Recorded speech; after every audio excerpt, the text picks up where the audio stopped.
जिनको सुनने के लिए आए हैं और जिनके विचारों को लेकर आने वाले वक्त में हम अलग अलग शोबे से आते हैं, अलग अलग समाज से आते हैं। तो आज हम सिर्फ यहाँ सुनने के लिए नहीं आए हैं, बल्कि इनकी बातों को सुनकर अपनी कम्युनिटी में, अपने समाज में उसको उकेरने का काम करने के लिए जो हम यहाँ पे इकट्ठा हुए हैं। मैं सबसे पहले हमारे प्रमुख वक्ता प्राध्यापक डॉक्टर दत्तात्रेय मनोहर साहब का मैं अध्यक्ष होने के नाते यहाँ पे आपका इस्तेमाल करता हूँ।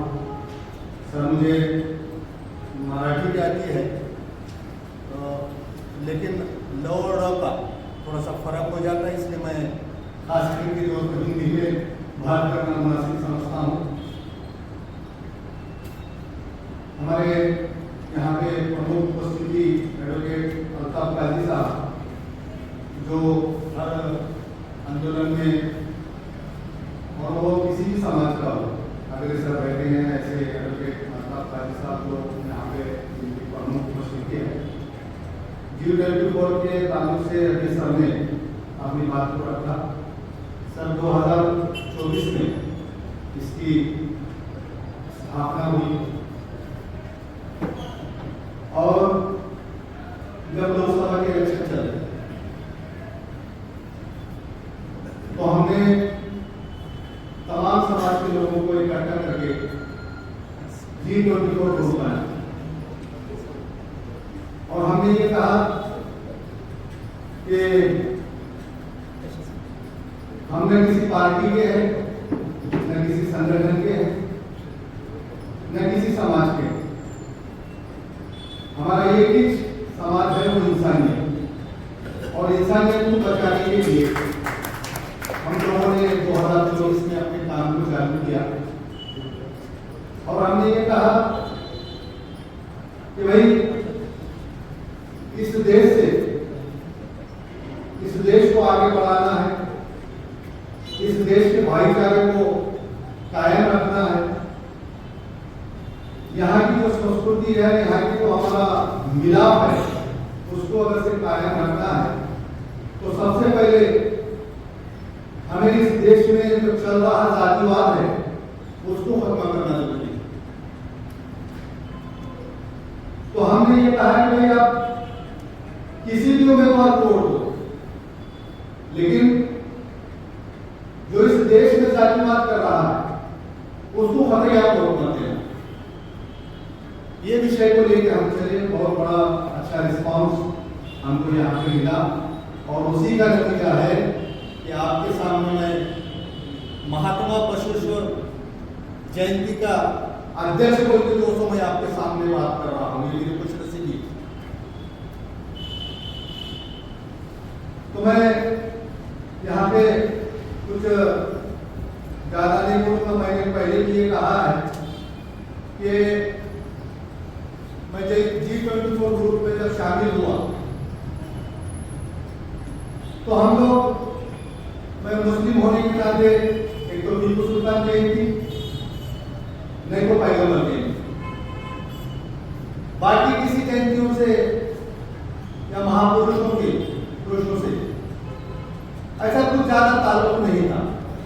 लेकिन मैं G24 ग्रुप में जो अभ्यासु और वैचारिक, जिसमें प्राध्यापक है, डॉक्टर्स हैं, इंजीनियर्स हैं, समाज सेवक हैं, ऐसे लोगों के साथ जब बैठना हुआ, जब हमें पता चला कि महात्मा बसवेश्वर क्या है, डॉक्टर बाबा साहब अम्बेडकर क्या है, महात्मा ज्योतिबा फुले क्या है, और जितने भी जो महापुरुष गुजरे हैं वो क्या है, उनके विचार क्या है, हम धीरे धीरे जो मुस्लिम समाज में हम इसको ले जाने की कोशिश कर रहे हैं। और इंशाअल्लाह आने वाले वक्त में पूरी तरीके से मैंने हमारी जब मीटिंग हुई तो हमने बात भी की कि महात्मा बसवेश्वर साहब को, उनके विचारों को सबसे पहले जैसे कहा लेकर जाने की जरूरत है तो मुसलमानों को उर्दू स्कूल से, क्योंकि ये विचार जब मैं उनको पढ़ने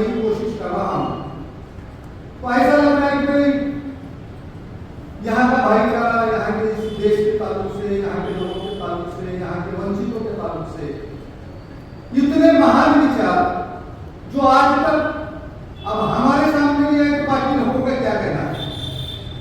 तो इसलिए जरूरी ये बात है कि हमारी जिम्मेदारी ये बनती है कि हम लोग यहाँ पे महात्मा के विचारों को हम जहाँ वो नहीं पहुंचे वहां ले जाने की जरूरत है। मैं अभी हमारे अब अध्यक्ष होने के नाते कोल्हापुर सर थोड़ा सा तो नहीं मतलब होना चाहिए कि भाई महात्मा के बारे में आपने बोलना चाहिए, इसलिए मैं आज आपके सामने यहाँ पे अपनी बात रखने की कोशिश कर रहा हूँ। आज आपण सर्वजण महान संत समाज सुधारक आणि विचारवंत महात्मा बसवेश्वर यांच्या विचारांचा जागर साजरा करण्यासाठी एकत्रित आलो आहोत ही अत्यंत आनंदाची बाब आहे।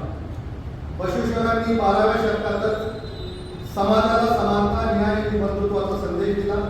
त्यांनी दिलेला काय कमी कैलास हा संदेश आजही तितकाच प्रेरणादायी आहे।